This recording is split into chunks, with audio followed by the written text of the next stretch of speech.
Bismillahirrahmanirrahim. Assalamualaikum warahmatullahi wabarakatuh. Alhamdulillahirrabbilalamin. Wa bihi nasta'in wa ala umuri dunya waddin. Wassalatu wassalamu ala asrofil anbiya'i wal mursalin wa ala alihi wa sahbihi ajma'in, amma ba'du. Pertama-tama, kami panjatkan puji syukur kehadirat Allah Subhanahu wa Ta'ala atas segala rahmatnya, sehingga kami bisa membuat video presentasi ini, yang bertujuan untuk memenuhi penugasan kelompok mata kuliah fikih yang diampu oleh Ibu Sarina Rulita MSI. Video presentasi ini bertema menuju pernikahan yang sah. Di sini kami akan membahas hal-hal yang perlu diketahui sebelum melakukan pernikahan. Sebelum itu, izinkan kami memperkenalkan diri. Kami dari kelompok 1 yang beranggotakan saya sendiri Lailatul Fitria. Saya Akdamil Haikal Lubis. Saya Muhammad Nur Faiz. Saya Robi Rodia. Yang pertama, saya akan membahas mengenai hakikat pernikahan. Pernikahan dalam Islam disebut juga dengan misakon goliza, yang berarti akad atau perjanjian yang sangat kuat antara laki-laki dan perempuan untuk mentaati perintah Allah. Selain merupakan bentuk cinta, pernikahan dalam Islam juga merupakan suatu bentuk ibadah kepada Allah yang dapat menjadi media menyempurnakan agama untuk mendapatkan pahala dan ridho Allah. Sebagaimana dalam hadis Nabi Muhammad SAW yang artinya, jika seseorang menikah, maka ia telah menyempurnakan separuh agamanya. Karenanya, bertakwalah kepada Allah pada separuh yang lainnya. Hadis riwayat Al-Baihaqi. Pernikahan dalam Islam merupakan sesuatu yang sakral. Menikah itu bukan hanya janji sehari, tetapi janji setia sampai mati. Jadi, sebisa mungkin, pernikahan harus dijaga bahkan hingga maut memisahkan.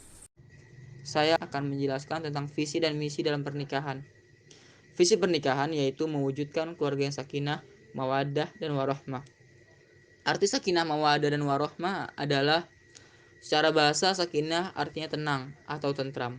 Mawaddah artinya cinta kasih dan rohmah artinya kasih sayang.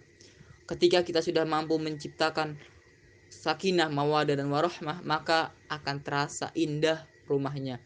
Maka disebut dengan baitil jannati, rumahku syurgaku. Kemudian ada misi pernikahan.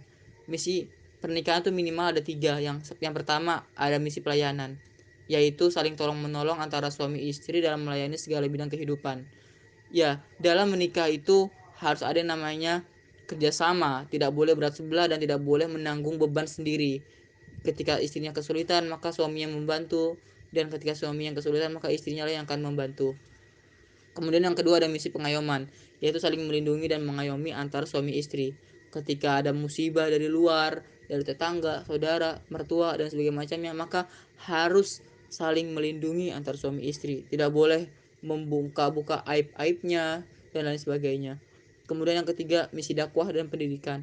Ini salah satu misi pernikahan yang paling penting, yaitu melaksanakan dakwah dan pendidikan agar menghasilkan istri soleha dan keturunan Robi Rodia. Ketika kita sudah mampu melaksanakan misi dakwah dan pendidikan, maka keluarga kita akan menjadi orang-orang yang mengerti tentang syariat Islam sehingga menjadi taat kepada Allah Subhanahu wa taala. Kemudian ada tujuan pernikahan. Tujuan pernikahan menurut surat An-Nur ayat 32 adalah melaksanakan perintah Allah Subhanahu wa taala, dan menurut hadis Rasul adalah mengikuti sunnah Rasul. Jadi, dalam menikah itu adalah salah satu syariat Islam. Ketika kita menikah, maka kita telah melaksanakan perintah Allah dan mengikuti sunnah Rasulnya. Kemudian yang ketiga, menyempurnakan agama. Ya, ketika kita menikah, maka agama kita yang tadinya masih separuh, maka menjadi sempurna. Itu tercantum dalam hadis riwayat Al-Baihaqi. Kemudian yang keempat, penyenang hati dalam beribadah. Iya, dalam menikah itu salah satu tujuannya adalah saling mensupport untuk memperkuat ibadah kepada Allah Subhanahu wa taala. Jangan sampai dengan menikah justru malah menurunkan ibadah kita kepada Allah. Kemudian mendapatkan keturunan. Ya, ini salah satu hal penting dalam pernikahan, yaitu mendapatkan keturunan untuk investasi di akhirat kelak. Kemudian membangun generasi beriman. Iya, membangun generasi beriman dengan catatan telah ada pendidikan di dalam keluarga tersebut. Jika keluarga tersebut tidak dididik, maka tidak akan menciptakan generasi yang beriman. Kemudian yang terakhir, memperoleh ketenangan. Ya, pernikahan itu termasuk ibadah dalam surat Ar-Rum ayat 21. Maka ketika kita melaksanakan ibadah kepada Allah, maka akan mendapatkan ketenangan. Ya, selanjutnya saya di sini akan melanjutkan materi yang selanjutnya itu ada hukum pernikahan. Yang pertama itu wajib. Hukum menikah menjadi wajib apabila seseorang telah mampu untuk membangun rumah tangga baik secara fisik, mental maupun finansial. Sedangkan pernikahan bisa menjadi sunnah yaitu apabila bagi seseorang yang sudah mampu menikah namun dia dapat menahan diri dari segala perbuatan yang menjerumuskannya pada zina. Selanjutnya makruh. Hukum menikah bisa menjadi makruh jika seseorang tidak ingin menikah karena suatu faktor penyakit atau wataknya, serta seseorang yang belum mampu dan belum cukup usianya untuk menikah. Selanjutnya ada mubah. Hukum menikah bisa menjadi mubah bagi seseorang yang menikah dengan tujuan hanya sekedar untuk memenuhi syahwatnya saja, namun tidak berniat untuk membangun rumah tangga sesuai dengan syariat Islam. Yang terakhir itu ada hukum haram. Hukum menikah menjadi haram apabila seseorang tidak mampu menafkahi keluarganya secara lahir dan batin, serta pernikahan yang dilakukan dengan maksud untuk menganiayanya, menyakiti, menelantarkan pasangannya. Bahkan menikah juga diharamkan apabila syarat sah dan rukunnya tidak terpenuhi. Selanjutnya ada syarat sah pernikahan. Syarat sah pernikahan yaitu yang pertama beragama Islam, bukan laki-laki mahram bagi mempelai perempuannya, mengetahui wali akad nikah perempuan, tidak sedang melaksanakan ibadah haji, dan tidak karena paksaan. Rukun pernikahan yaitu ada mempelai laki-laki dan mempelai perempuan. Yang kedua ada wali nikah bagi perempuan. Wali nikahnya itu bisa berupa ayah, kakak, kakek, atau pamannya. Bisa juga wali hakim atau yang berasal dari negara, atau wali muhakam dari masyarakat jika wali hakim tidak ada. Lalu adanya saksi, minimal yaitu 2 orang laki-laki. Terus adanya mahar, yaitu besaran mahar merupakan hasil dari kesepakatan antara calon mempelai pria dan calon mempelai wanita. Yang terakhir ijab qabul. Fungsinya agar kedua belah pihak sepakat menerima akad pernikahan ini dengan segala akibatnya. Redaksi ijab qabul sangat fleksibel, bisa panjang, bisa pula singkat. Yang penting esensinya. Saya akan menyampaikan materi persiapan pernikahan dan strategi pranikah. Hal-hal yang perlu dipersiapkan yaitu pertama ilmu, kedua iman, ketiga keluarga atau calon keluarga, keempat fisik, kelima material, keenam mental, dan ketujuh administrasi. Strategi pranikah terbagi menjadi 3 yaitu ta'aruf atau berkenalan, tafahum saling memahami, dan tarahum saling mencintai. Pilihlah jodoh atas dasar agama yang utama, maka kau akan beruntung. Hadis riwayat Bukhari dan Muslim.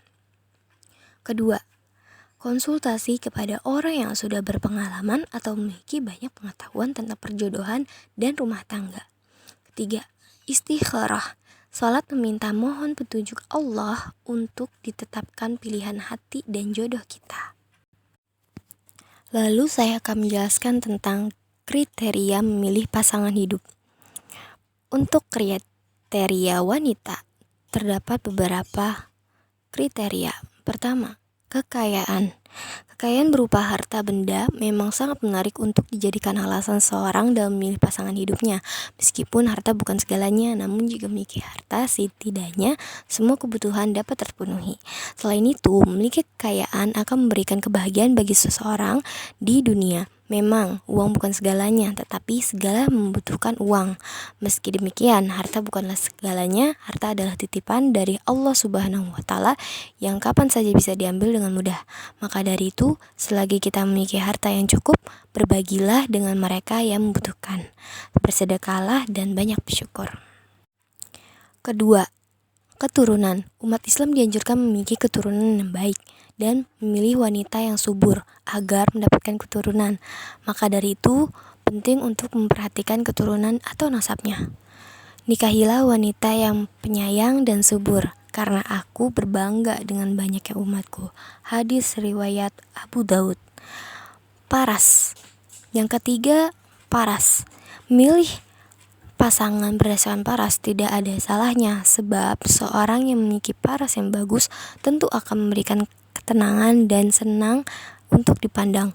Memang memiliki paras yang cantik atau ganteng tidak akan berlangsung lama, karena semua pasti akan mengalami perubahan seiring berjalannya usia. Tapi dengan memiliki paras yang enak dipandang akan meningkatkan kepercayaan diri. Dan yang ketiga ada agama. Nah, carilah pasangan yang selalu memperhatikan agamanya, sebab harta keturunan paras bukanlah jaminan suatu kebahagiaan, tapi agama bisa menjadi pegangan yang kokoh untuk menggapai kebahagiaan dunia dan akhirat. Ini terdapat dalam firman Allah Quran Surah Al-Baqarah ayat 221 yang artinya, dan janganlah kamu menikahi wanita-wanita musyrik sebelum mereka beriman, sungguhnya wanita budak yang mukmin lebih baik dari wanita musyrik, walaupun dia menarik hatimu, dan janganlah kamu menikahkan orang-orang musyrik dengan wanita-wanita mukmin sebelum mereka beriman, sungguhnya budak yang mukmin lebih baik dari orang musyrik, walaupun dia menarik hatimu. Mereka mengajak ke neraka sedang Allah mengajak ke surga dan ampunan dengan izinnya. Dan Allah menerangkan ayat-ayatnya, perintah-perintahnya kepada manusia supaya mereka mengambil pelajaran. Kedua, ada kriteria laki-laki. Pertama, beragama yang baik. Tentunya laki-laki harus memiliki agama yang baik agar dapat membimbing istrinya. Kedua, hafal beberapa bagian Al-Quran. Tentunya dia harus memahami Al-Quran agar dapat mengajari Al-Quran kepada istrinya. Ketiga, memiliki kemampuan atau ba'ah. Dalam hal ini dia memiliki kemampuan atau pekerjaan yang dapat menafkahi istrinya. Keempat, bersikap lemah lembut. Tentunya hal ini harus karena laki-laki harus bersikap lemah lembut terhadap istrinya. Yang terakhir, menyenangkan untuk dilihat.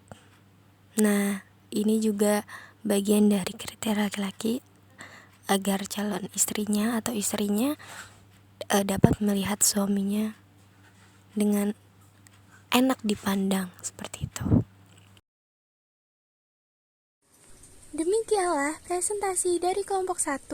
Semoga bermanfaat dan mohon maaf apabila terdapat banyak kekurangan, karena kami hanyalah manusia biasa.